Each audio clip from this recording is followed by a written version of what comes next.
Hi all, మీకు ఈరోజు ఈజీగా టేస్టీగా ఒక చట్నీ అయితే చూపిస్తాను. దీనికి వేరుశనగపప్పు కానీ తినే శనగపప్పు కానీ ఏం అవసరం లేదు.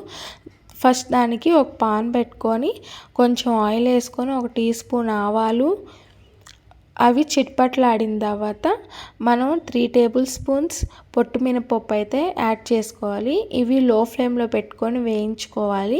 ఇలా వేగిన తర్వాత ఒక 8 ఎండుమిరపకాయలు అయితే వేసుకొని వేయించుకోవాలి. దీంట్లోనే ఒక 5 పొట్టు తీసేసిన వెల్లుల్లి రెబ్బలు అయితే వేసుకోవాలి. ఇవి కూడా కొంచెం వేగిన తర్వాత 3 మీడియం సైజు టమాటాలు అయితే వేసుకొని మగ్గించుకోవాలి కాసేపు.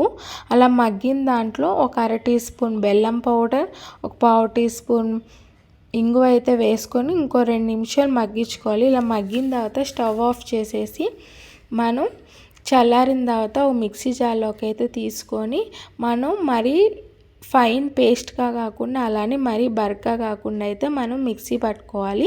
తర్వాత పోపు పెట్టుకోవడానికి ఒక పాన్ తీసుకొని ఆయిల్ వేసుకొని పోపు దినుసులు కరివేపాకు అన్నీ వేసుకొని మనం ముందుగా రెడీ చేసుకున్న చట్నీలో అయితే పోపు వేసుకుంటే ఎంతో టేస్టీగా ఉండే మురుగన్ చట్నీ రెడీ.